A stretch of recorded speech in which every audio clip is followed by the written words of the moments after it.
there. Good Thursday morning. Major strikes overnight, raising new fears over the war with Iran. And its impact here at home on Americans' wallets. It is June 11th. This is Today. Breaking overnight, escalating tensions. The U.S. and Iran trading a new round of attacks, heightening concerns of a return to all-out war. While President Trump draws criticism for his take on those soaring prices driven largely by the conflict. The numbers look really high. You know what I really love? I love the inflation. We're live in Washington and in the region with the very latest. Swift and severe. Wow, beast. An outbreak of powerful tornadoes sweeps across the Midwest. Nearly 100 million in the path of the next round of storms today, from Texas all the way to New England. While up and down the East Coast, millions are bracing for a major blast of record-breaking heat. Al's full forecast straight ahead. Grave error. Billionaire Bill Gates grilled on Capitol Hill over his ties to Jeffrey Epstein, expressing regret over their years-long relationship and accusing the late sex offender of potential blackmail. This morning, what Gates revealed behind closed doors and his new message to Epstein survivors. All that, plus countdown to kickoff. The most anticipated World Cup ever set to start in just a matter of hours. We're live at the opening match as soccer fever takes over North America. 40 years of Ferris. Bueller. We're celebrating a milestone anniversary for one of the most beloved teen comedies of all time. It's mind-boggling, really. Yeah, it's a long time. Matthew Broderick and Alan Ruck together again. And Miracle at MSG. The triple's gone! It's gone! It's gone! The Knicks pull off the greatest comeback in NBA Finals history, erasing a 29-point deficit to stun the Spurs. Bedlam here at the Garden. They can't believe it. And move just one win away from their first title in more than 50 years. Knicks and five! Knicks and five! All the highlights from the wildest game you'll ever see today, Thursday, June 11th, 2026. From NBC News, this is Today with Savannah Guthrie and Craig Melvin. From Studio 1A in Rockefeller Plaza. And a very good morning to you. Welcome to Today. Thank you so much for starting your Thursday with us. Oh, let me hand you my coffee. You were at Madison Square Garden last night. I mean, I'm surprised it didn't, register on the seismic scale, that party in there. It was like nothing I have ever seen in person. I took my son. It was the latest he's ever stayed up.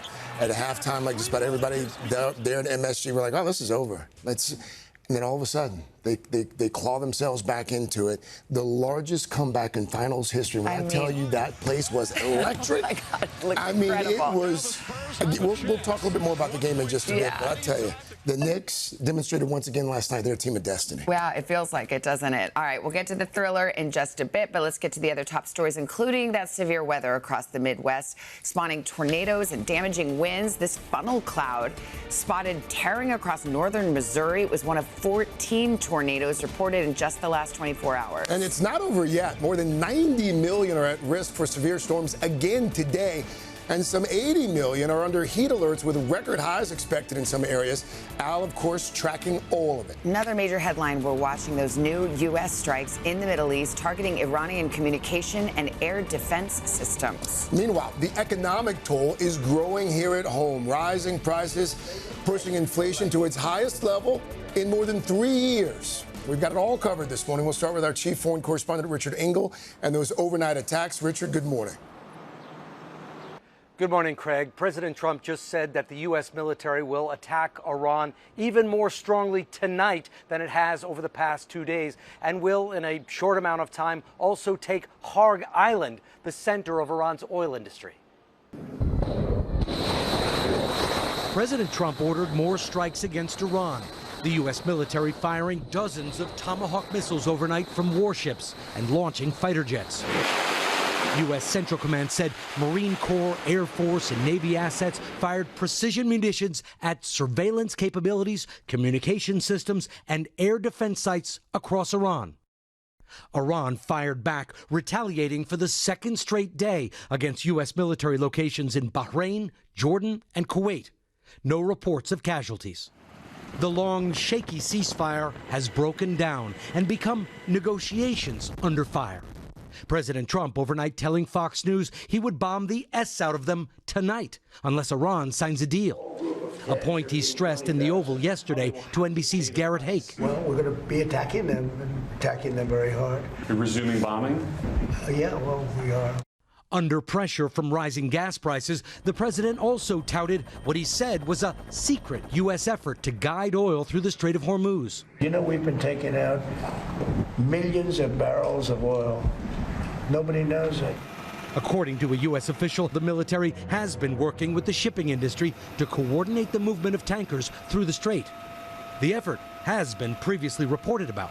The president also expressing frustration with the negotiations with Iran. We were really close to a deal, but they keep tapping us along. They keep playing us for suckers. But Iran and the U.S. still disagree on terms.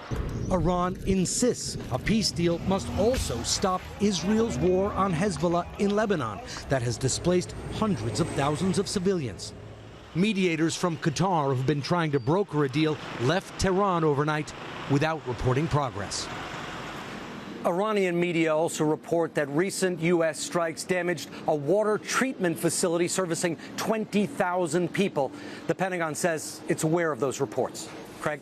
Our chief foreign correspondent Richard Engel starting us off. Richard, thank you. The war is also having a major impact here at home. Inflation spiking to its highest level in 3 years, driven in large part by those sky-high gas and oil prices. But the president shrugging off concerns. NBC's chief White House correspondent Garrett Hake has that part of the story. Garrett, good morning. Hey, Savannah, good morning. And look, if you drive a gas-powered car, none of this will surprise you. Prices at the pump have been on a roller coaster ride thanks to the war. And that means that anything that has to be trucked or shipped or refrigerated is probably more expensive, too. The president, pressed by reporters, insisting it'll all be temporary. The cost of war with Iran hitting Americans hard in the wallet, with inflation surging to 4.2% in May, its highest level since early 2023. The numbers driven in large part by soaring fuel costs driven by the Iran war. Groceries like coffee, lettuce, and baked goods getting more expensive too, as is dining out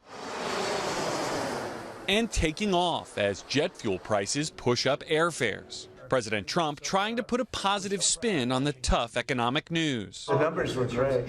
You know what I really love? I love the inflation. The president adding a few moments later, when the war is over, it's coming down. I know you can't. It's going to come down like a rock. The president later telling the New York Post his words were taken out of context and that he meant, quote, despite the fact that we're in a war, the numbers are much lower than anticipated. Still, President Trump's focus on Iran, including comments like this last month. I don't think about American financial situation. I don't think about anybody. I think about one thing.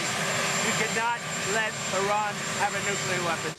Opening the door to Democratic critiques that he's mismanaging the economy. I think the reality is the only conclusion that we can draw is that he doesn't give a damn about making life better for everyday Americans. The war itself imposes costs, but uncertainty and chaos and start, stop, not helping anybody. At the end of the day, all of this could have significant political implications for the president's party. Our NBC News polling shows that less than a third of Americans approve of President Trump's handling of inflation and the cost of living. That is a flashing red warning sign for Republicans as the midterms approach. Savannah? Garrett Hake at the White House. Thank you, Garrett. Another major story this morning, the days-long outbreak of severe weather. Parts of the Midwest slammed by tornadoes, high winds, and heavy rain yesterday. And today, nearly 100 million Americans from Texas all the way to New England are back on alert. We'll get to Al's forecast in just a moment. But first, NBC's Shaquille Brewster joins us from Chicago. Shaq, good morning. Good morning, Craig. And the cleanup is underway even here in downtown Chicago. You see behind me crews working after that violent round of storms overnight. You sent the roof crashing down onto multiple of those cars there. And then look at that windshield, how it's broken in, just giving you a sense of the sheer power of this storm. Scenes like this across the Midwest, where you have about 400,000 people this morning waking up without power. This morning, violent storms barreling across America's midsection, with more than 90 million people in the path of the wild weather. From a string of tornadoes, Wow, beast! with funnel clouds sweeping through fields, to damaging winds littering neighborhoods with fallen trees. In Wisconsin, some gusts hitting 90 miles per hour, while the Windy City was living up to its name. People sprinting for cover in Chicago as powerful gusts sent debris flying through the air, parts of a building crushing a car. Elsewhere, a roof ripped off and a window even breaking on this high-rise. I have never seen it over the road like this so quickly. The storm system also knocking out power to hundreds of thousands across the Midwest. Farther east, drivers in Pennsylvania slammed with torrential rain and flooding, with ground stops and delays stacking up at airports across the country. All the while, dangerous heat baking millions. Yeah, I saw this morning that said the heat index was going to be in the hundreds. With heat advisories on both coasts and some areas expecting record highs.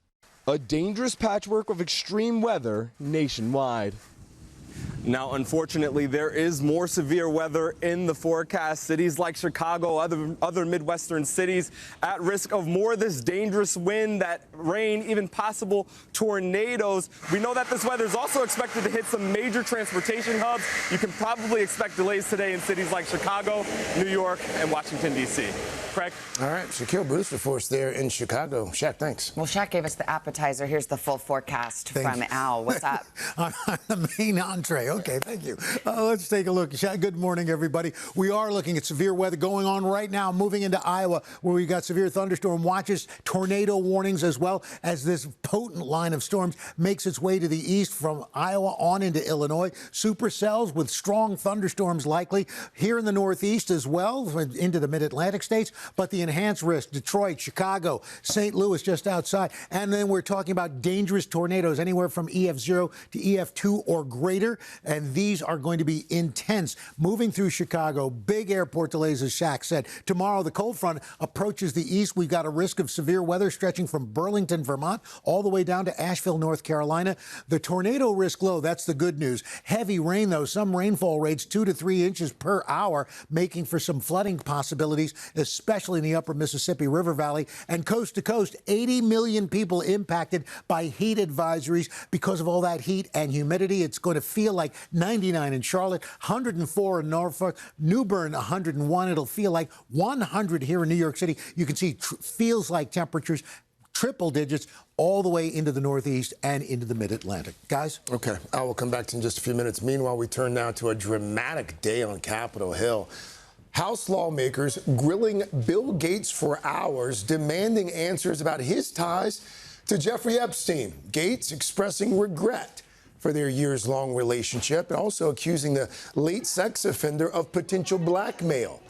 NBC senior Washington correspondent Hallie Jackson has all the details from that hearing. Hallie, good morning.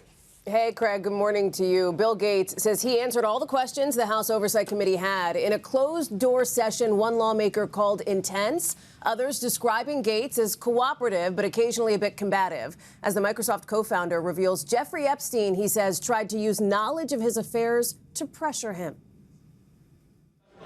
Billionaire businessman Bill Gates taking no questions from reporters after answering plenty from lawmakers during 6 hours behind closed doors, pressed on his ties to Jeffrey Epstein. I hope my testimony is helpful to the important work of the committee to find justice for the victims. Gates accusing the notorious sex offender of possible blackmail over Gates's extramarital affairs, saying he first met Epstein in 2011 in the interest of soliciting more donations for his philanthropic organizations.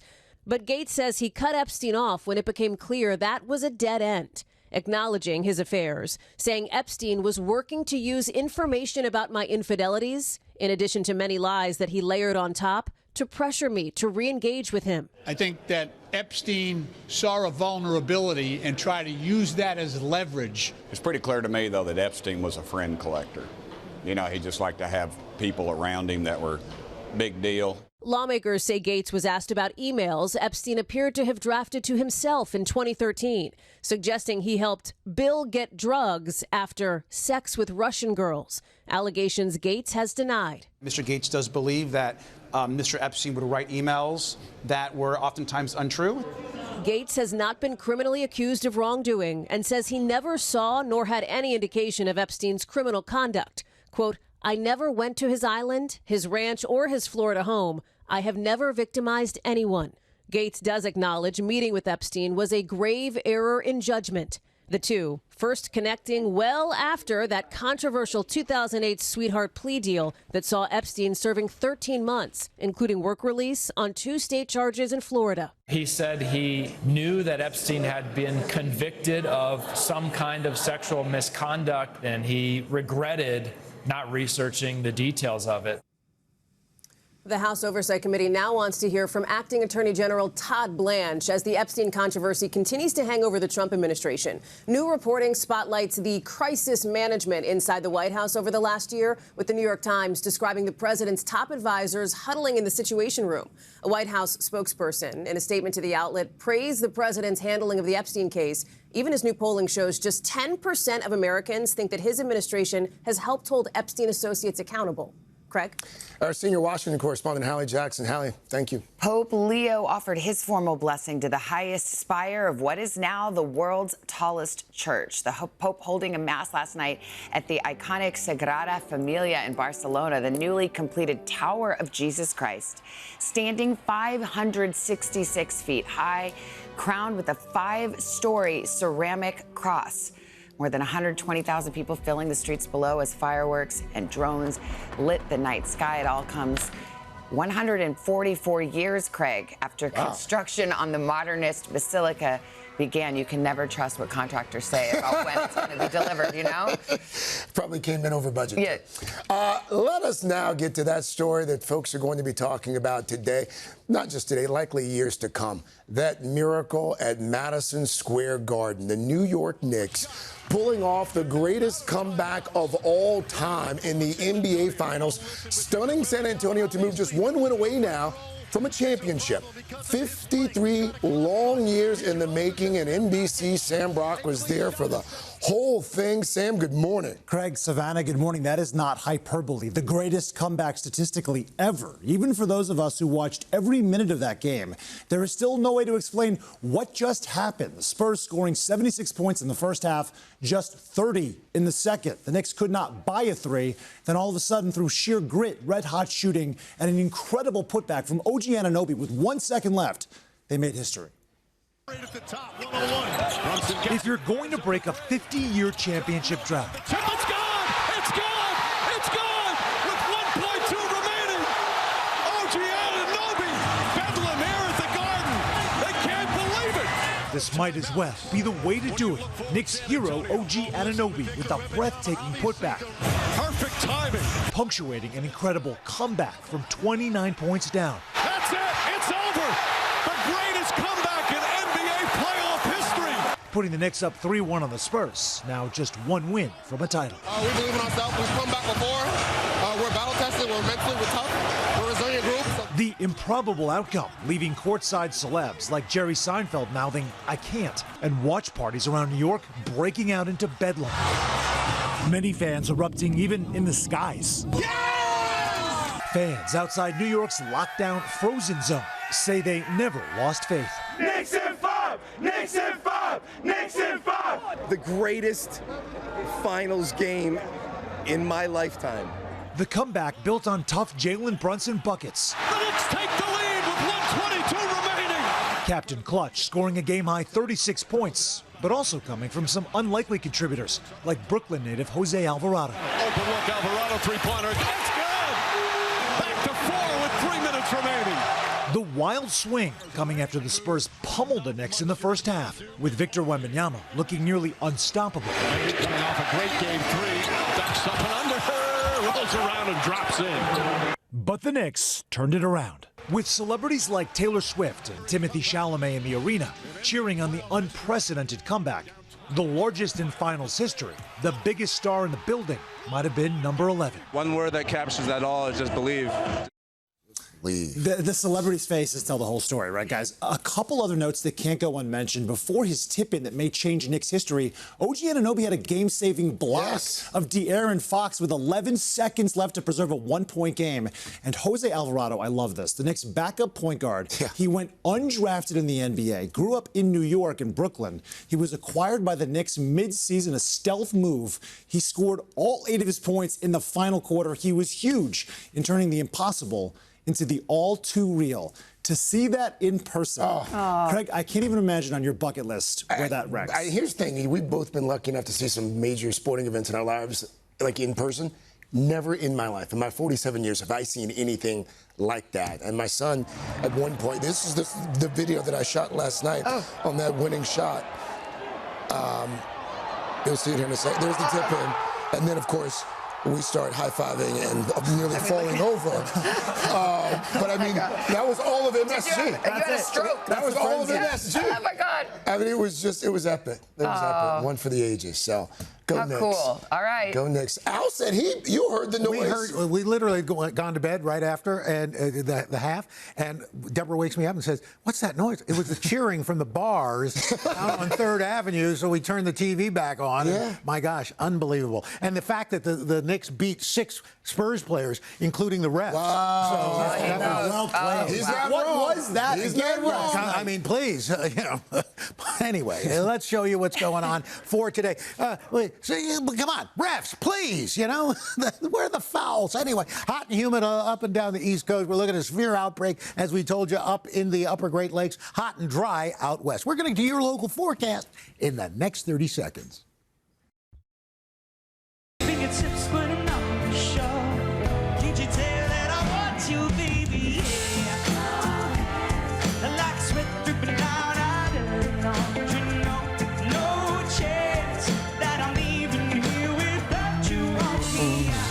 We're back, 7:30. Remember that morning? That was 2023. The last time Niall Horan was rocking our city concert stage. And get ready, Carson, your pal from That's the boys. my guy right there. I know. We love Niall. He's doing it tomorrow on Today. It cost me $20 from the last time we played golf. I'll have to collect tomorrow on the plaza. Absolutely. Yeah, that's a good one, guys. Niall's great. I mean, he was in a boy band, and now it's like he's like the ghost of a great 70s singer-songwriter. I know. He just puts out such great music. I so love the we'll vibe. Have a lot on that coming. By the way, speaking of our city concert series, we got a big announcement coming up too next hour, right? Yes, we do. Some But new we're going to artists. leave it at that, but a good one coming up. Speaking of excitement, how about having that Knicks game last night? I mean, What happened? Did they pull it out? yeah.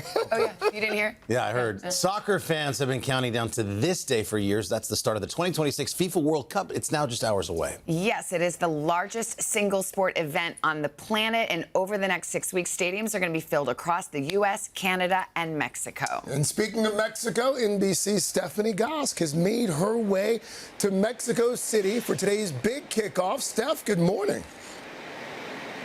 Hey guys, good morning. You know, soccer runs in the blood in this country. It's in their soul. It's basically a national holiday. No one's going to work.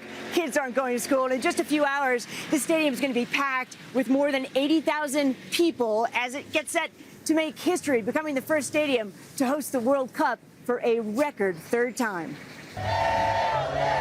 This morning, the long wait is over as World Cup 2026 kicks off in Mexico City.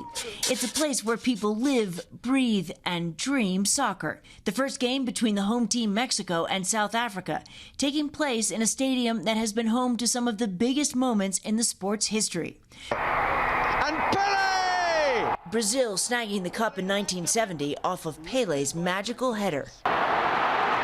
Argentina in 1986 with Maradona's goal of the century. Victor Garcia went to 14 games that year. And Negrete again! Magnificent goal! What was it like to see Mexico score a goal in the World Cup, I asked him. No, sientes, te dan ganas de gritar, saltar. You want to scream, to jump, he tells me. Even if you don't know people, you go and hug them. Victor and his son Carlos saved the ticket stubs, the photos, and the pins. For them, it was the moment of a lifetime. the largest World Cup ever, with 48 countries set to play 104 games. Most will be played in the U.S. across 11 cities. The U.S. team starts in L.A. tomorrow against Paraguay. It'd be a good statement to win the first game of the group, but also, for the whole World Cup, it'd be good to start off with a win. Sports bars ready to switch from basketball to soccer, like this one in Jupiter, Florida. Big games are going to be bananas. While the great World Cup migration sets fans in motion, traveling from around the world, descending on host cities. One German fan named Freddie going viral for his hot takes on Atlanta, where he loves the trees, but mostly came, he says, for the Taco Bell. In Mexico, Shakira posting video of her rehearsal for the opening ceremony. And the future soccer stars who start playing at 5 and 6 years old are hopeful this is their country's year. ¿Cuál país va a ganar el mundial? Mexico! Well done, Steph. Love that. Steph, what's the United States schedule look like? All right, so, Craig, the game against Paraguay tomorrow in L.A. is huge. Statistically, team that wins the first game in the group round has an 80% chance of going on to the elimination round. So after they play Paraguay, they then go on to Seattle June 19th and play Australia. You know, there's a lot riding on their shoulders, but there's a lot of excitement. They had that friendly game against Germany in Chicago, and the place was electric. You can imagine it being 10 times that tomorrow in L.A. All right, let's go. USA. Thank you, Steph. Thank you. Thank you. We're going to be live from the U.S. men's first match, by the way, SoFi Stadium tomorrow morning. And a reminder, you can catch all of the action live on Peacock and Telemundo, the Spanish language home of the World Cup. Still ahead here on Thursday morning, one of the American cruise ship passengers quarantined over hantavirus fears for 1 month, now saying she is being held against her will. We're going to hear from her. But first, a major concern for college students and new grads, and that's trying to get a job in the world of AI. Kate Snow's going to take a closer look at that right after this. We are back, 7:39 now with In Depth today. You've probably heard the newest crop of college graduates is facing a tough job market. Yeah, many of them are placing the blame on artificial intelligence, saying that the technology is starting to take away those key entry-level positions. There's a reason they've been booing AI when commencement speakers bring it up. NBC's senior national correspondent Kate Snow here with more on this. Kate, good morning. Yeah, Savannah, you're exactly right. So recent polls do show that younger people are increasingly less optimistic about what AI means for their future. And yes, there are certainly jobs being replaced, but experts also say AI can't be blamed for all the job losses in the U.S. It's a little more complicated. Trying to find a job in this job market as a new grad sucks. A lot of young job seekers blaming artificial intelligence for not getting entry-level roles. Gen Z's view of AI growing less hopeful and more angry. 59% of young Americans view AI as a threat to their job prospects. When older commencement speakers hailed AI this spring, the rise of artificial intelligence is the next industrial revolution. They were booed. It was the architects of artificial intelligence. Interesting. To see it so lovingly embraced comes off as tone deaf. Ansh Bhutani just finished his freshman year at Rutgers University. Do you worry that when you get to senior year, you're going to have trouble finding a job because of AI? Yes. Why? Because theoretically, I'm a college graduate. All I have is my degree. Why would a company hire me when they can just spend $200 on an enterprise Anthropic subscription and completely replace my job? The unemployment rate for young grads is 5.6%, higher than the overall rate of 4.3%. A recent Stanford study found young workers in areas like software development and customer support have seen employment drop 16% since AI tools became widely available. Companies cite AI as the reason they're laying off thousands. Do you think we're in the middle of an apocalypse where entry-level jobs just can't be found? No. I wouldn't call it an apocalypse. I would say it's a wobbly career ladder that risks being broken. Harvard economist David Deming says he has empathy for graduating seniors, but AI is also easy to blame. I think there are some companies that are genuinely replacing workers with AI, but there are also many companies who aren't really doing that, but are using AI as a scapegoat rather than their own decision making. As an excuse. Yes. And there are other factors taking jobs away. Companies may still be correcting for overhiring after the pandemic, and employers shifting to more remote workers might be hesitant to hire younger people who need training and mentoring. OpenAI CEO Sam Altman said last week he actually expected more job losses. I think that the impact on jobs has been less than many people in our field expected. Teachers and healthcare workers are in high demand. Bank of America touted hiring 2,000 interns this summer, and IBM says it will triple entry-level hiring this year. Gen Z uses artificial intelligence more than any other generation, and Deming says that's an advantage. Every past technological revolution has benefited in the long run young, talented, ambitious, educated people. He encourages his students to get creative. It might be a time to maybe bet on yourself, take a little risk, do something that is interesting to you but feels less secure. Ansh Patani is majoring in business analytics with a minor in physics, but he wants to be a freelance writer. Are you concerned about your own future of getting a job in writing? No, Why not? because I'm a better writer than AI. Let's go. And I believe him, too. Absolutely. Yeah. So, I mean, we're seeing this backlash. What do the AI companies say about this? Yeah, well, Savannah, they are keenly aware of all of this feeling from Gen Z. So Meta, for example, is investing $115 million to train skilled workers for AI infrastructure jobs, they say.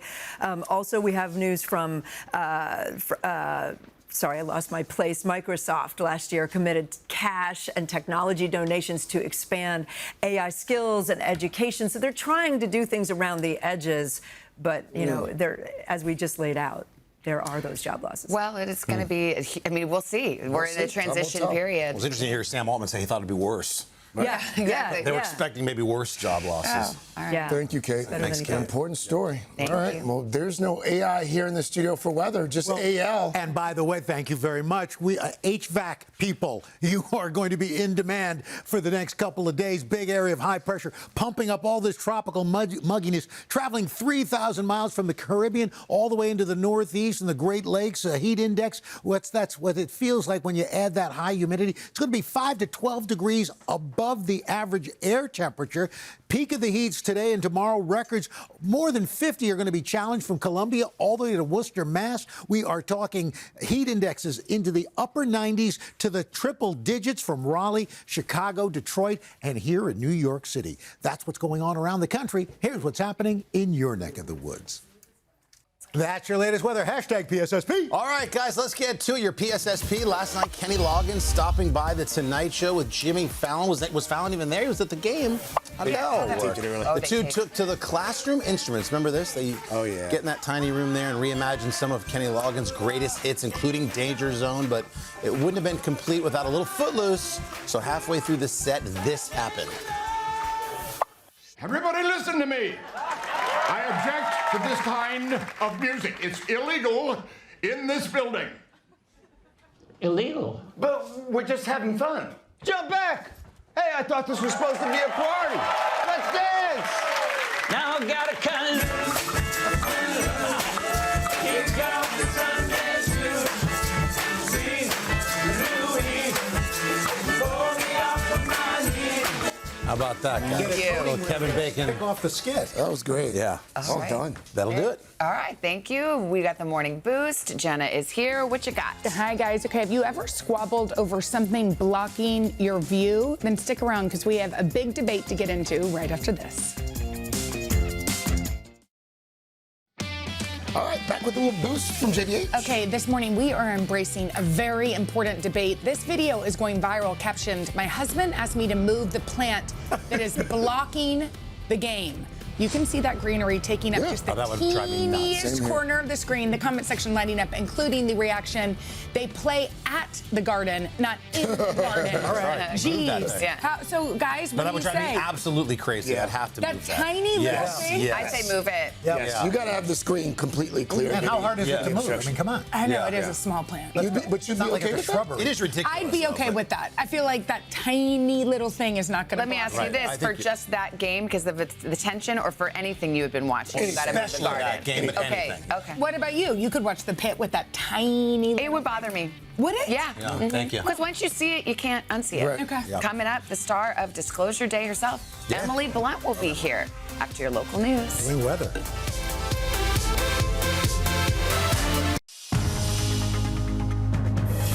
It's 8 o'clock on today. Coming up, wild weather. Millions slammed by severe storms overnight. A string of tornadoes touching down across the Midwest with even more on the way. While the East Coast braces for a blast of record-breaking heat. Al's got your full forecast. Then, happy Buellerversary. Bueller. Ferris Bueller. We're celebrating 40 years of Ferris Bueller with the stars themselves. You're also good when you're reading scripted dialogue. You're giving me money. Thank you. I'm not giving that back either.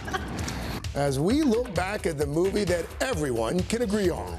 The sportos, the motorheads, geeks, they all adore him. And clickbait. The one and only Emily Blunt here to talk about all things Disclosure Day and much more when she joins us live in Studio 1A. All that plus a new social network enters the chat. You sent me a message.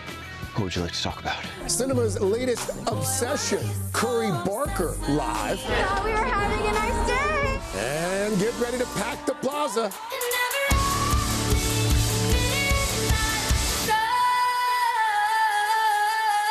We're announcing even more big names joining our star-studded city concert lineup today, Thursday, June 11th, 2026. Visiting today from Mobile, Alabama. I am Kentucky. Fresno, California. Grove City, Ohio. And Sandy, Utah. From Denver, Iowa. Celebrating my graduation. It's our 40th anniversary. Today is my 70th birthday. We love you, Mimi and Papa. Here to celebrate Lois. Celebrating my 13th birthday on the Today Show. From Baton Rouge, Louisiana. Oh, we see you, Louisiana. In fact, we see all of you out there on the plaza celebrating birthdays and anniversaries. You hear the song? Oh, yeah. You think the audio guys are Knicks fans? I think they might be. I think they might be. We have a busy Thursday morning, so let's get right to your news at 8 o'clock. We're going to begin with the escalating tensions in the Middle East. The U.S. and Iran treating a new round of attacks, raising concerns of a return to all-out war. Let's get right to our chief foreign correspondent, Richard Engel. He has the very latest for us. Richard, good morning. Good morning, Craig. President Trump just said that the U.S. military will attack Iran even more strongly tonight than it has over the past 2 days. And he said that the U.S. military, in a short amount of time, will also take Iran's Hog Island, which is the center of its oil industry. He also said that the United States will take over all of Iran's oil infrastructure, as it has in Venezuela, saying that it has been a tremendous success in Venezuela. Now, taking over an Iranian island is a significant escalation. It is far more dangerous, far more difficult than just carrying out airstrikes against Iran. It would almost be like a completely different war. Craig, back to you. Our chief foreign correspondent, Richard Engel. Richard, thank you. Now to the severe storm sweeping across parts of the Midwest last night. More than 90 million Americans in the path of dangerous winds, heavy rain, even some tornadoes. In Wisconsin, wind gusts hitting 94 miles an hour, while in Chicago, people were sent running for cover as powerful gusts sent debris flying through the air. And this morning, unfortunately, the threat of severe weather, it is not over. Al is back with a closer look, and we can see it right there in the Midwest. That's right, guys. Good morning. Good morning to you. Yesterday, over 350 severe storm reports. That's the 5th largest amount of storm reports this year so far. And we've got those storms firing up. We just see some tornado warnings popping up right now just to the west of Des Moines, Iowa. We're going to be watching that today. We have 92 million people at risk. This enhanced area, Chicago, Des Moines, St. Louis, we're talking about the possibility of 0 to EF2 or greater tornadoes. We're going to be watching that. Big airport delays today in Chicago. Tomorrow, we're going to be looking from Burlington, Vermont, down to Raleigh with a risk of 65-mile-per-hour winds. Low tornado risk, heavy rain, especially in the upper Mississippi River Valley, where 2 to 3 inches of rain could be falling per hour. That's going to cause some flooding. Setting records from Glens Falls all the way down to Columbia through tomorrow. Look at these record temperatures. Roanoke, we're talking Johnson City, Norfolk, 98, the same in New Bern, making our way up into the Northeast and parts of New England. Mid-90s in Manchester, Philadelphia, and Wallops Island, Virginia as well. So that heat is going to stay for another 24 hours, guys. Then the frontal system moves through. Temperatures will drop back to normal. Oh, good. All right, we'll come back to you in just a few minutes, buddy. Thank you, Al. Now to an update on that deadly hantavirus outbreak on a cruise ship. This morning, an American passenger who's on board that cruise ship now says she's being held in a federal quarantine facility against her will, and it's all because of a public health battle between the CDC and the state of Florida. NBC's Maggie Vespa has been on this story from the very start. She joins us now with the very latest. Maggie, good morning. Hey, Craig, good morning. Angela Perriman tells me she cries every day, desperate to finish out her 6-week quarantine in her home state of Florida. The problem is, she and her lawyers say state health officials and the CDC can't agree on what that quarantine should look like. And she says she is caught in the middle. For retired nature lover and photographer Angela Perriman, it was supposed to be the trip of a lifetime. But ever since the World Health Organization announced last month the MV Hondius cruise ship was struck with a deadly hantavirus outbreak, Perriman says her personal nightmare was just beginning. If you had to describe these last weeks in quarantine in Nebraska, maybe just in one word, how would you describe it? Prison. Solitary confinement. This is a prison. The 47-year-old Florida native is one of 18 American passengers initially transported to the National Quarantine Unit in Omaha, Nebraska, to begin isolating for the duration of the virus's 6-week incubation period, which is set to end June 22nd. Last week, the CDC gave passengers the option of finishing quarantining at home. When they told me I was here voluntarily, I believed them. But Perriman, who has never tested positive or shown any symptoms, is stuck, saying her home state of Florida is pushing back on CDC requirements that states place law enforcement or public health workers outside the homes of those in quarantine and check their temperature twice a day in person. This letter from Florida's Surgeon General deeming those conditions not necessary. I'm caught in a power struggle between the federal government and the state of Florida, and I'm being held hostage. The CDC confirms 8 passengers have left so far, some going to New York, California, Arizona, and Oregon. Others, including Jake Rosemarin, who's been posting on social media about life in isolation, opting to stay. I'm afraid to leave this room until I know that I will not get sick. Everybody else that's requested being transferred home has been transferred. I remain here. Now, NBC News has reached out to the CDC and the state of Florida about Perriman's story. Neither has responded. It is worth noting the CDC previously threatened passengers with criminal charges if they left quarantine, so it's not like she can just walk out. Perriman's hired an attorney and says she hopes to be able to get home before the 6 weeks are up. Craig. All right, Maggie Vespa. Maggie, thank you. Kansas City Chiefs superstar Patrick Mahomes is now the highest paid player in the NFL. The quarterback has agreed to a 2-year extension on a reworked contract that keeps him in Kansas City for the next 8 years. That new deal worth more than $504 million. That's a couple of Knicks tickets right there. First NFL deal valued at over $500 million. New contract likely keeps Mahomes in a Chiefs jersey for the rest of his career. Money well spent? Oh, yeah, but no question, money well spent. To be fair, though, several years ago, he restructured his deal to create some space for the Chiefs to bring in some guys that helped them win the Super Bowl. So. Okay. Does restructure mean take less money? Yes. Yeah, okay. or sort of back. You can. Oh, back end yes, it. Okay. So, all right. anyway. All right. Well, the sports is covered. What about Pop Star, buddy? Guys, we're working on it right now, but who would ever turn down Steven Spielberg? It's a good question. We're going to tell you which major movie franchise did actually reject the legendary director. But first, we still think he's a righteous dude. We're celebrating 40 years of Ferris Bueller with the stars of that iconic film, Matthew Broderick and Alan Ruck, together. together again right after this. Welcome back, everybody. It's hard to believe this, but today actually marks 40 years since Ferris Bueller's Day Off first came out in the theaters. God bless. All these decades later, fans still cannot get enough of that iconic teen comedy. I think it's in my top 10 of all time. Ferris Bueller. Love it so much. And to commemorate the milestone, Ferris and Cameron themselves, Matthew Broderick and Alan Ruck, sat down with our own correspondent, Chloe Melas. Lucky girl, how was that? I mean, talk about like the best gig ever. So this was so much fun. I got to chat with Matthew and Alan over at Voco Roof Bar here in New York. And for them, it is not just a celebration of an iconic John Hughes movie. It is about the real friendship between the two of them that's still going strong today. And you just mind your P's and Q's, Buster, and remember who you're dealing with. Bueller. Ferris Bueller. 40 years has moved fast since Ferris Bueller took his infamous day off. Does it feel like 40 years?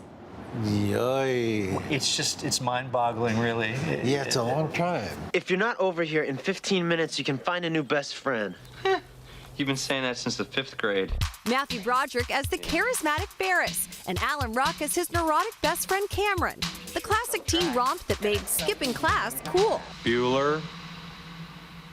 Bueller. The movie was an instant success and one of 1986's highest-grossing movies. What were you guys like as teenagers? I was not much like Ferris, I guess. My idea of skipping school was to sit on a bench and then at some point get a Snapple.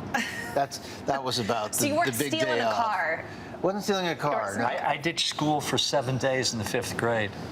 You serious? 7 days? Yeah. What In the happened? 5th grade? You go to jail for that. I almost did. Wow. Got a whooping. Come on, love a little. In the movie, Cameron lets Ferris take his dad's precious Ferrari out on a joyride that ends disastrously.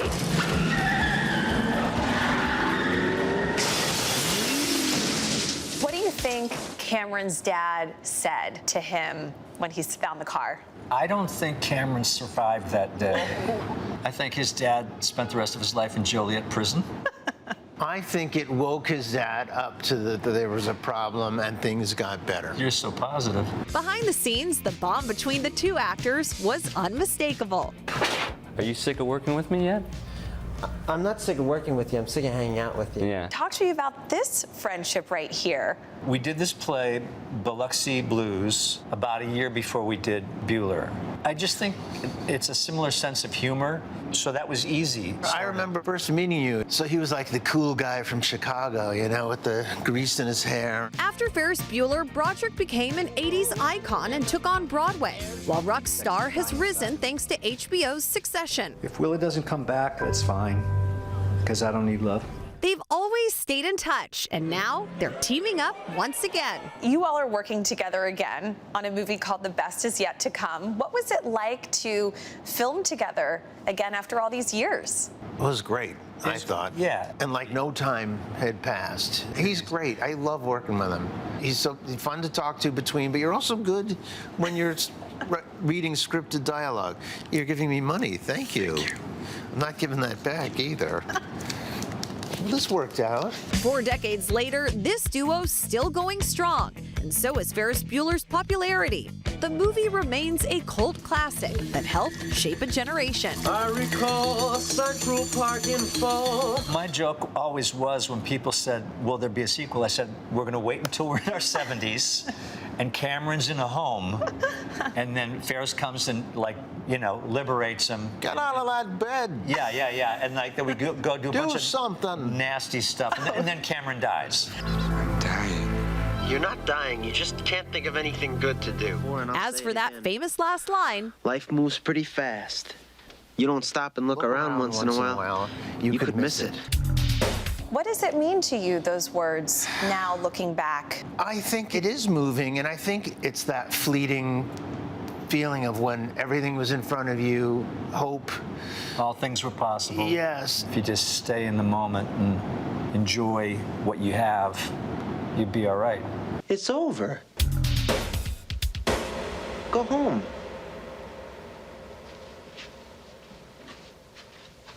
Go. Remember staying around for the credits for that. I know, it's so good. This interview was so much fun. And, you know, Matthew and Alan told me that 40 years later, they never could have imagined in hindsight that they would still be talking about this movie. Obviously, it opened the doors for both of their careers in such a big way. But the best part is that when they're walking down the street and people stop them to talk about this movie, it's not just anymore, I loved Ferris Bueller's Day Off. It's my kids are watching it, and how this is passing through the generations. I was telling you earlier, Savannah, my kids walked in on me watching this the other weekend, and they're like, what is this about? I'm like, it's about 2 kids skipping school. And I said, don't get any ideas, guys, and you're not taking my car either. So, yeah, it's iconic. Chloe, thank you. Classic movie. Thank you. Love that. Mr. Roker, what are we looking at, good sir? Well, we've got strong storms that are fire up even as we speak. Midwest making their way to the east, hot and dry out west, hot and humid, uncomfortable conditions here in the mid-Atlantic states, northeast, and down into the southeast as well. That's what's going on around the country. Here's what's happening in your neck of the woods. Best time of the morning, Pop Start. All right, let's get right into it, guys. We're going to start Pop Start with Glenn Close. Over the years, the actress has given us a lot of iconic performances, just like this one. I just want to be a part of your life. Oh, this is the way you do it, huh? Showing up at my apartment? What am I supposed to do? You won't answer my calls. You change your number. I mean, I'm not going to be ignored, Dan. Adam number. She will not be ignored any longer. Glenn Close finally getting her Oscar yesterday. The Academy announcing she's going to receive an honorary prize at this year's Governor Awards. Close holds 8 acting nominations over the course of her career without ever taking home a trophy. That ends. She's getting an Oscar. Director Ridley Scott and animator Floyd Norman will also receive special awards at this ceremony. Oh, I get it. Congrats to all I'm of on a them. delay. I didn't Next get up, that. The Social Reckoning. We're getting our first look at the follow-up to 2010's The Social Network. This time, Emmy winner Jeremy Strong taking on the role of Facebook founder Mark Zuckerberg. It also stars Mikey Madison, Jeremy Allen White, and Bill Burr. The sequel tells the true story of a former Facebook engineer and a Wall Street Journal reporter who teamed up to expose the social network's secrets. This company and that guy are playing an unprecedented role in our lives. The fire hose of bad information you are injecting into the air supply is becoming jet-powered. I'm a free speech absolutist. I'm not the one who's lying, and I'm not stopping them from seeing someone who is. Anxiety, depression of teenage girls got worse as a result of time spent on the platform. Senior leadership knows and is doing nothing. Enough! People around here understand that when I say no, that's the end of the debate. I'm not 2 years out of a dorm room anymore, Charlie. Look around. That Jeremy Strong does not mess around. No. That dude takes on a role and just He's crushes method. it. Yeah. Or he stays in the whole thing. And That's Bill going to be a Burr. good one. Yeah, powerful stuff. The film written and directed by Aaron Sorkin, who won an Oscar for his screenplay for The Social Network. It's called The Social Reckoning, and it's in the theaters in October. It looks great. Next up, Steven Spielberg. While the director's career has been nothing short of legendary, now he's opening up on one gig that he did not get, telling the Rest is Entertainment podcast how the producers of one franchise repeatedly turned him down. I approached Cubby Broccoli after Jaws was a big hit. I'd always wanted to make a James Bond film from the day I saw Dr. No. So I called Cubby Broccoli after Jaws, and I volunteered. I said, if you need a director, I would love to direct one. And he said no, and he moved on. And Cubby called me a few years after Close Encounters and said, interesting. James Bond. What have I just seen Spielberg's take on about now. Yeah, that's absolutely. I appreciate him being honest about that, though, because people see these guys and they think, like you know, they've never had rejection. Exactly. They're just like us. Yeah, that's right. Guys, we're going to finally end it with our concert series. Ready for some more announcements here? Yes. Yeah. We have the future lineup for you. Are you ready? We'll start August 7th. Global star Ira Starr is going to be here on the stage. You might remember Ira, who was here with Coldplay back in 2024, so we're excited to have Ira. Then we'll switch over to August 20th. Ray coming back for our City Concert Series. That's a great live show. The following Friday, BB Rexa will be stopping by. That is the 28th of August. Let's look to September now. One of our favorites will be here, Little Big Town. Yes. Love that. And on September 4th, my new friend, who I just spent a couple days with, that's my pal Riley Andy Green. He's a new coach on The Voice. Does he replace Blake? Making his city concert in more ways than one. This guy is like a souped-up version. He's probably the best-looking man I've ever seen. Right? In my Wow. life. I know. I'm looking forward. Let's mark it in our calendar. Like he should be on Yellowstone. He's been on the show, and I've gotten texts from people being like, "Who is he single? Can you get?" He's so nice. He's from Alabama. He's like quarterback in high school and college. Like, I got a central casting. That's right. Yeah. And to close out the series, we've got one more, Alex Warren. Oh, man. Fantastic. It takes stage. That'll be October 2nd. So there's a few more there. You can join us for any of those incredible performances. Head to today.com/concert to request a fan pass. Right. Okay. Great pop star. Thank you. Coming up next, we've got the star of Disclosure Day, Emily Blunt, right here live. But hey, Emily. But first, your local news and weather. Ooh, weather. I need to get to Magnolia Bakery before it closes. It's Nate's birthday tonight, so we're having a little party for him. Yeah, I'm hearing this, and I want to hear this.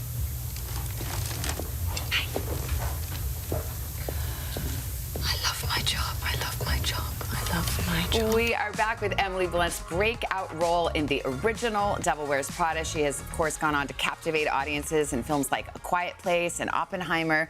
Well, now the Oscar nominee is starring in Disclosure Day, playing a local news meteorologist who suddenly develops special abilities. You know, this thing that's happening, it's not coming from me. It's like I'm just a passenger. It's not a bad thing. It's like a really good thing. It's like your music. You know when you're in the flow and it just feels... I'm in the flow. Okay. And I told you I'd tell you when I get where I'm supposed to be, and this is it. Oh, Emily, come on. We're just. Sorry. I mean, it's like we're talking about Disclosure Day, aren't we? We're talking. Yeah, we are only talking about Steven Spielberg, and not about how we should play mahjong. And we're not talking about our tennis skills. Or No, anything. exactly. I know. Well, you know why? Because I was saying to you, Emily Blunt, you are too bleep talented, and you need to be bad at something. I told you I'm really bad at roller skating. Well, I'm glad there's that. Ice skating, I can't do it. Yeah, but then I was like, what about tennis? And you were like, I was like, I'm pretty good at it. Pretty good at tennis. Okay, you were incredible in this movie. Thank you. It is really a tour de force, I think. At least, I mean, certainly linguistically. You had to learn, well, American. Yes. Korean. American.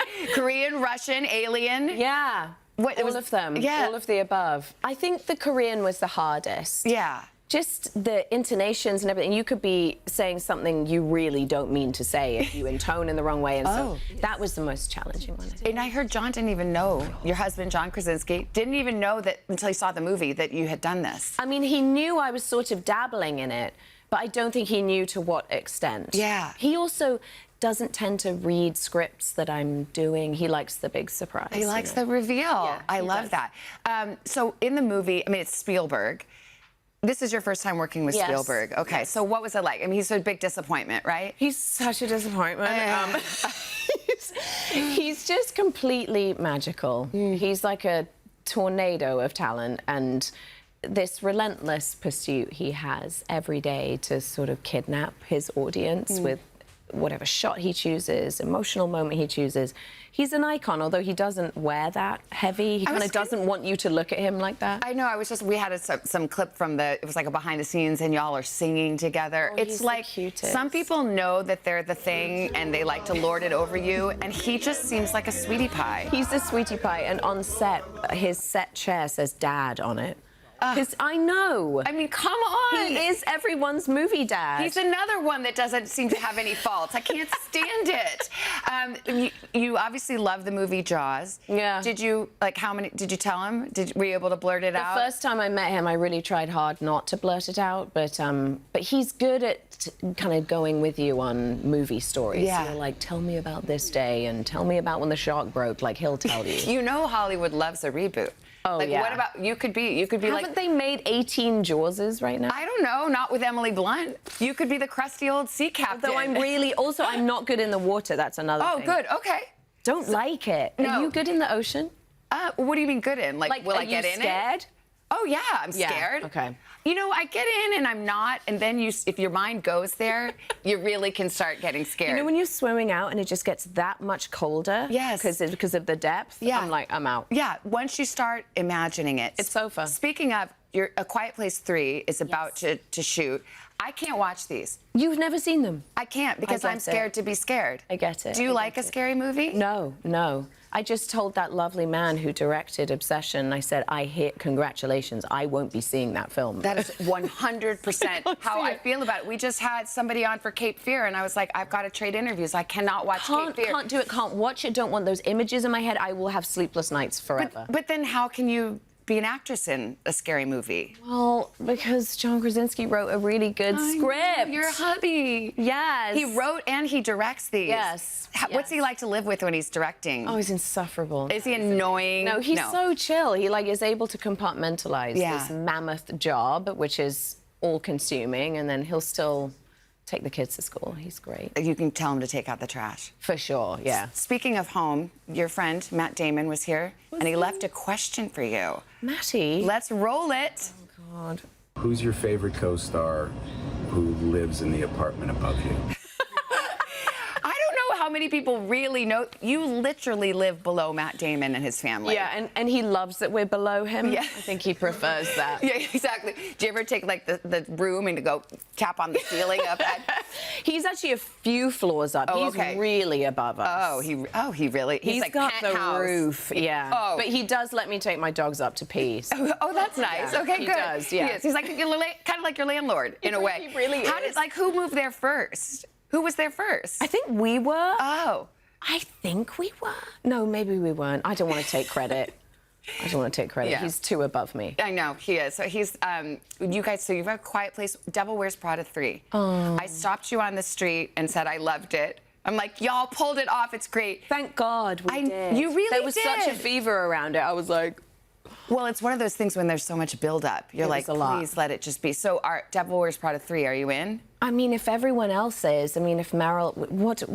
What did Annie say? Did she say yes? She said yes. All right, then. I also cast myself a cameo in 3. You're Are you in? Yeah. Okay, good. Well, then it's happening. Emily, thank you so much. What a delight. Disclosure Day. You got to go see it. It'll have you on the edge of your seat. It opens tomorrow, finally. Great Friday night movie. Universal Pictures is our sister company who produces it. Out tomorrow. And to get you ready, check out the full Disclosure. There's a documentary, a closer look at the UFO files. Do you believe? Yes. And the stories that influence the film. That's tonight, 10:30 Eastern on NBC News Now. Do-do-do-do-do-do-do. Craig, over to you. All right. Just ahead, a director who's just getting started, already changing the game in Hollywood. We're going to go one-on-one with Obsession's Curry Barker. But first, this is Today on NBC. We're back, 8:44 now. The man behind America's latest movie obsession. The 26-year-old director of the wildly popular and aptly titled horror film. It's called Obsession. Curry Barker's first major film is shattering box office records, and it centers on childhood friends Bear and Nikki. Bear has a crush and just wishes Nikki would fall in love with him. And oh boy, does she. That is when things take a dark turn. I love you. I love you too. So. Okay. Good. So, will you promise me something? Yes. No more weird stuff. All right? No more watching me while I sleep or, moving weird. Okay. All right? I super promise, and I'm so sorry that it even happened. Oh, but was she sorry? Was she sorry, Curry? Welcome. Thanks for having me. Your Today Show debut, and I don't know if you've heard, but that little film that you made so far, $230 million at the box office. Wow. It is Focus Features' highest grossing film ever. You're just 26 years old. This is the first film you made. We'll get into how you got into the business in just a moment, but you basically started on YouTube. When you see figures like that, what goes through your mind? Oh my gosh. I mean, it's kind of one of those things where it just kind of starts to be more than you could have ever possibly imagined it to be. What I love to see is the fan art that people are making. You know, people are creating their own posters. They're getting tattoos of the One Wish Willow. the internet, the memes that are kind of coming out of this. It's just crazy. Were you surprised at the reaction to the film? I mean, have you been surprised by the response? Yeah, definitely. I mean, I didn't expect it to resonate as much as it is, and you know, it's a welcome surprise. There's someone else that saw this film and thought highly of it. A director who was mentioned a few minutes ago, a fellow named Steven Spielberg. Take a look at what Mr. Spielberg said about your little film. I think it's great that they had basically very little money, especially Obsession had under $1 million. And I have seen Obsession, and I loved it. I loved it. I can't believe it. That's crazy. I can't believe it. There was another clip where this girl was like, we do a segment where we talk about what you're fangirling over right now, and he said, I'm fangirling over Obsession, and I just was like, whoa. But help people understand sort of the origin story, because you sort of had this idea about doing this movie, but it was a Simpsons episode that helped?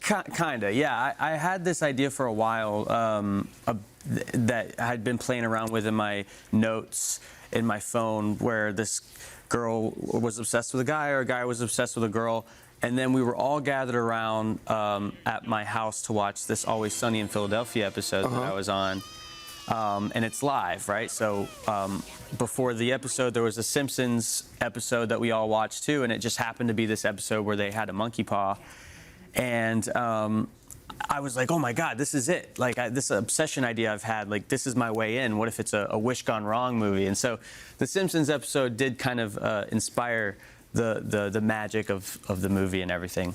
And you've got this YouTube channel that you started years ago, where you post like funny sketches. And how did that turn into this? We always wanted to do higher quality stuff. Like, we were always trying to shoot. I mean, it took a long time for Cooper to even talk me into shooting vertically, because I wanted to shoot horizontally for everything, and finally we were like, oh, the views we were getting on TikTok and stuff were more than anything. We were like, all right, fine, we'll start shooting vertically. But yeah, I mean, we were always thinking about wanting to break into the traditional space. And your next project is coming out here soon. What's that one about?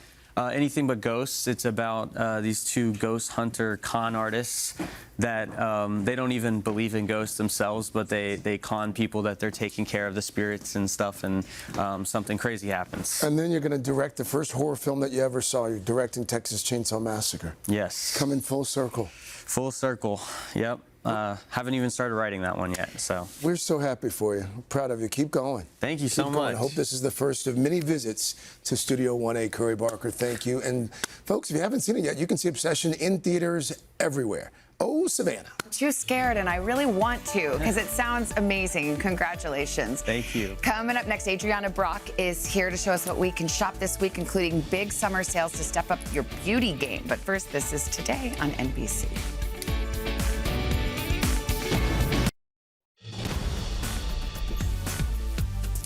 Welcome back this morning on What to Shop This Week. The hottest summer sales on skincare, makeup, and more. They're happening right now at Sephora. Shop Today executive editor Adriana Brock joins us with the deals. You can snag them by scanning our QR code below. Adriana, good morning. Hey, good morning. I'm so excited. We have a little Sephora aisle this morning. We have a Sephora aisle this morning. I'm so excited. I'm a former beauty editor, so this really gets me going. Sephora just launched their major summer deals today. It runs till June 23rd, and folks can expect up to 50% off beauty products. Brands like Armani Beauty, Sunday Riley. There's even hair care, skin care, you name like this it. Stuff never goes on sale. It rarely goes on sale, so it's really exciting. And some people, for qualifying orders, you can even get same-day shipping. So you can get all those beauty problems solved right away. All right, so is this foundation to start with? So this is actually, yes, it's a great take on foundation. It's a skin tint, actually, from Say Beauty, which is actually a beauty editor-founded brand. I really love it. It's a lightweight take on it, right? So think of your foundation that you use year-round. It's a little bit heavier. You want full coverage.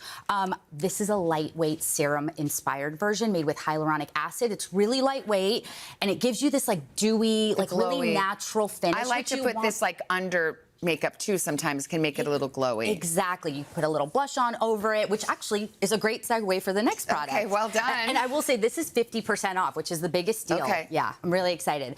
But this is a great segue too. If you want to lighten up your makeup routine, I love this product from Danessa Myricks.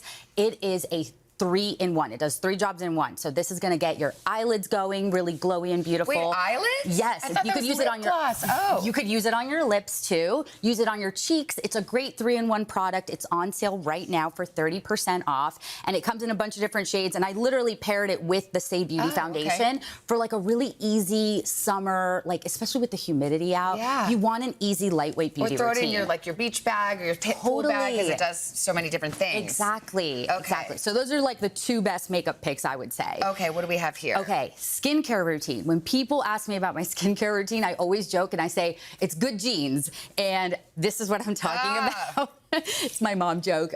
This is from Sunday Riley, and this is one of their best-selling products of all time. I've been using it since it came out in about, I want to say 2009, 2010. It's a great, great product. This is a lactic acid. It's got glycolic acid. So this is going to exfoliate your skin and really brighten it up. So if you have dark spots, like some sun damage, this is a great product for that. You put it on overnight, works amazing. You can also use it as like a mini mask and put it on for 15 minutes So is it like and a wash it off. serum and then you put your moisturizer on? Exactly. Okay. And it really is such a great product if you're really looking to target dull skin, you want to brighten your skin up, or you have those dark spots. And it's on sale. And it's on sale. It's 30% off. All right. Wait to see my hands tomorrow. I know. They're going to be younger and beautiful. Okay.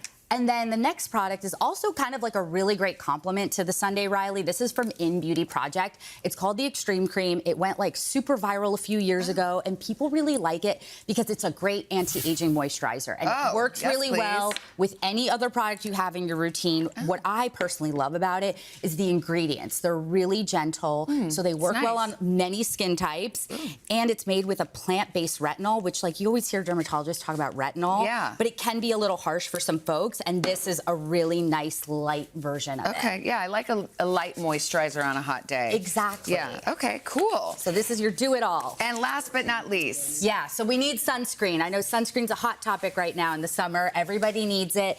This is our favorite pick from Innisfree, and it's a phenomenal sunscreen. We tested it up against 7 others, and it's on sale right now. It wears well under makeup. It's a do-it-all sunscreen. Everyone should get one in their routine. Adriana, thank you. If you want to purchase any of the items from Sephora, you can scan the QR code or visit today.com/what-to-shop. Today does earn a commission on purchases. We're back after your local news. Hey, thanks for watching. And don't forget, you can catch the Today Show every morning on NBC or take Today when you're on the go. Just follow the Today podcast on Apple Podcasts, Spotify, or wherever you listen.